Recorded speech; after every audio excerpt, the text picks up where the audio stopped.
My grandpa smiled across the dinner table and asked about my house, but I had no idea what he meant. My fork froze in midair as everyone turned to look at me. My cousins burst out laughing, whispering that Grandpa must be getting old and confused. My aunt rolled her eyes and said, "Josie can barely afford rent, Dad. What house are you talking about?" My cheeks burned, because they were right. I was struggling just to keep the lights on. Or at least, that's what they thought before. I continue, make sure you like, share, and subscribe because this story is about to take a shocking turn you won't see coming. I forced a shaky smile, trying to brush it off, but Grandpa kept staring at me with that knowing grin. "Don't play dumb, Josie," he said softly. "I heard about the place. The one with the big porch and the garden out back." My cousins howled with laughter, calling it Grandpa's fantasy. One of them muttered, "The only garden. She has his weeds growing through the cracks in her driveway." My mom didn't even defend me. She just sighed and said, "Dad, don't confuse her with your stories." Inside, my stomach twisted. What house was he talking about? Why did Grandpa sound so sure? And why was everyone acting like I couldn't possibly own anything more than a rundown apartment?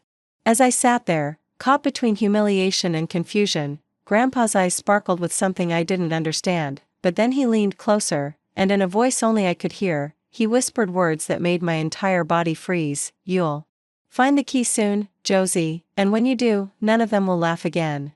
The laughter around the table echoed in my ears, sharp and cruel. My cousin Tyler slapped the table and said, "A house? Please. Josie can't even keep a stable job. She hops from one failure to another." My aunt joined in, smirking, "She spends more time daydreaming than actually working. If she had a house, pigs would fly." Their words stung, but I stayed silent, gripping my fork so tightly my knuckles turned white. Grandpa didn't flinch. He kept smiling, his eyes locked on me like he knew something no one else did. My dad cleared his throat, embarrassed, and muttered, "Dad, stop confusing Josie with these fantasies. You're making her look foolish." The word foolish cut deeper than I expected. My mom added quietly, "We just don't want her to get her hopes up." That was their way of saying they'd already written me off as a failure. I swallowed hard, fighting the tears pressing at the corners of my eyes. For years, I had worked in silence, hiding the long nights, the second jobs, the relentless grind no one saw. They assumed I was drifting through life, when in reality I was building something brick by brick. But revealing it now, before the time was right, would ruin everything. "Why don't you show us this house, Josie?" Tyler sneered. "Oh wait, you can't, because it doesn't exist." Everyone laughed again, clinking glasses, enjoying my humiliation. My chest ached with the weight of their mockery, but then Grandpa's hand tapped the table gently. "Careful, all of you," he said in a calm but firm voice. "You think you know everything about her, but you don't. Josie is full of surprises." The table went quiet for a moment, the kind of silence where you could hear everyone breathing. Then my cousin Emily rolled her eyes and snapped, "Surprises? Please. If she had anything worth showing, we'd know by now." I wanted to scream, to tell them about the late nights coding in my cramped apartment, the hidden business account slowly filling with money, the contract I had signed just weeks ago. But I bit my tongue, because the right moment hadn't arrived yet. All I could do was sit there, shaking inside, while they stripped me down with words, and just as I thought I couldn't take it anymore, Grandpa leaned back in his chair and said something that left everyone stunned. His voice was steady, almost proud. "She doesn't need to show you. Soon enough, her house will be the only one worth stepping into." The room went dead silent. Even my dad's fork slipped from his hand and clattered against the plate. And for the first time, their laughter stopped. My chest pounded as their eyes all turned back to me, but this time with suspicion instead of laughter. Emily narrowed her gaze and asked, "What's that supposed to mean, Grandpa? Are you saying Josie's hiding something?" Tyler leaned in with a smirk. "Yeah, come on, Josie. If you actually have a house, prove it. Where's the deed? Where's the address?" His voice dripped with mockery, but beneath it I could hear a trace of fear, like the thought of me owning something real threatened him. My dad shook his head, forcing out a laugh. "Don't get carried away, Dad. She's barely scraping by. Let's not turn dinner into a fairy tale." My mom gave me a pitying look, whispering to the table, "She's fragile. Don't pressure her." The word fragile felt like a knife.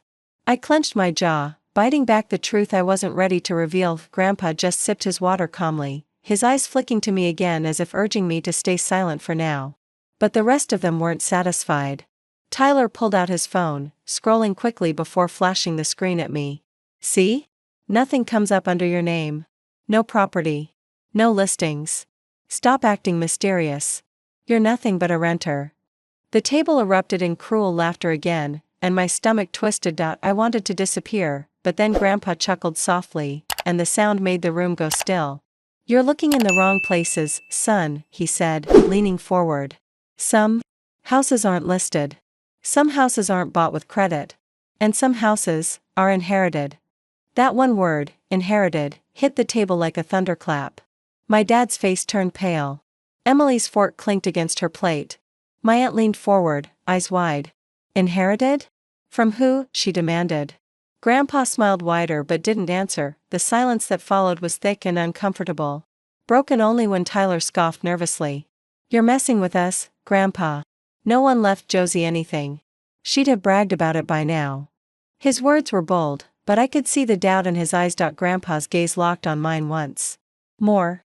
The key will find you, Josie, he said firmly, as though sealing a promise.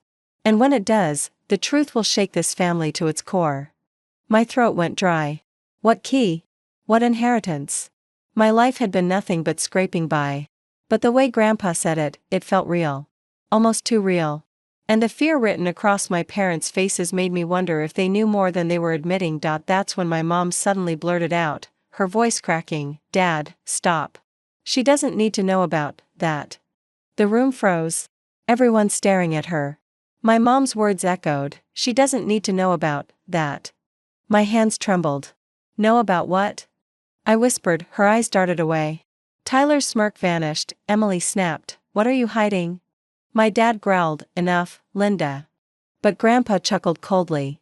You treated her like nothing, yet she held the one thing you couldn't touch. Chaos erupted. Emily demanded answers. Tyler slammed the table, we deserve to know. That word lit a fire in me. After everything you've done, why? Was I the last to know? Silence. My parents panicked. Finally, Mom whispered, because it was never supposed to be yours. Every head at the table whipped toward her. Emily gasped. Tyler muttered, what the hell does that mean? My heart pounded in my ears, and I gripped the edge of the table, demanding, say it. Say what you've been hiding from me. My dad's face turned red, veins bulging on his temple. He slammed his hand on the table and barked, enough? This dinner is over. But Grandpa wasn't done. He reached into his coat pocket, pulled out a small velvet pouch, and dropped it. In front of me. The soft thud against the wood felt like a gunshot in the silent room. Open it, Josie, he said, his voice calm but commanding. My hands shook as I untied the string. Inside was a single, old-fashioned brass key. The metal was worn, but engraved. With initials I instantly recognized, my late grandmother's. The room went into chaos. Emily screamed, no way. Tyler cursed under his breath. My mom went pale, clutching her chest, while my dad looked like he'd been caught in a lie he could never escape. I stared at the key in my hand, my whole body trembling. Grandpa leaned closer, his voice low but powerful. That key opens the truth they've buried from you your whole life. And once you use it, Josie, this family will never look the same again. My fingers tightened around the brass key as the room spun with shouts and accusations. Emily yelled, that's impossible. Grandma would have never left her anything. Tyler sneered, it has to be fake. Give it here, Josie. You don't even know what you're holding.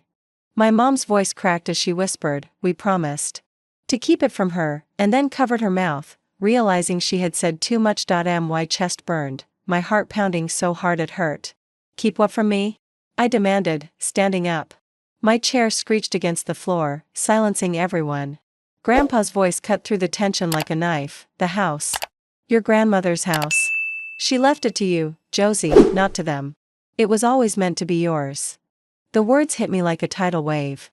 My grandmother's house, the one everyone loved, the one they had all fought over when she passed. I remembered how it disappeared from conversations, how my parents told me it had been sold. But now, staring at the key, I realized, they had lied. They sold me a story, not the truth. Tyler slammed his fist on the table. That's not fair. We've been waiting for that property to be ours. She doesn't deserve it. Emily jumped in, her voice shrill. She's the failure of the family. How could Grandma choose her? Their jealousy spilled out like venom, but this time, I didn't shrink back. I looked straight at my parents, my voice trembling with fury. You knew. You knew she left it to me, and you hid it. You let them mock me, call me worthless, while you sat on the secret. Why? My dad's face twisted. Because you weren't ready. You would have wasted it, Josie. We thought it was better for the family if, for the family. I cut him off, my voice rising. Or for you? You didn't want me to rise above you. You wanted me stuck where you could control me. Gasps filled the room, but I didn't stop. The years of humiliation, the whispered insults, the constant reminder that I was the weakest, it all poured out. You called me fragile. A failure. Poor. And yet, Grandma trusted me with the one thing you all wanted most. She saw something in me you never did. Grandpa stood slowly, placing a steady hand on my shoulder. And she was right. Josie, the house isn't just a house. It's debt-free. And the land around it? Priceless. You don't just own a home, you own power. The room erupted again, Tyler shouting, Emily sobbing, my parents pale as ghosts. But I didn't care. For the first time in years, I stood taller than all of them. The laughter, the humiliation, the years of being underestimated, all of it shattered with that key in my hand. I slipped the pouch into my pocket and walked toward the door. You wanted me to stay small. But now? You'll have to watch me rise in the house you tried to steal. And trust me, this time, the doors won't be open for you. As I stepped outside, the night air hit my face, cool and sharp. Behind me, chaos erupted, voices raised in desperation and anger. But it no longer mattered. The key burned warm in my palm, not just to a house, but to my freedom, my revenge, and my future, and for the first time in my life, I smiled. Because the girl they mocked at the table had just become the woman holding the keys to their downfall.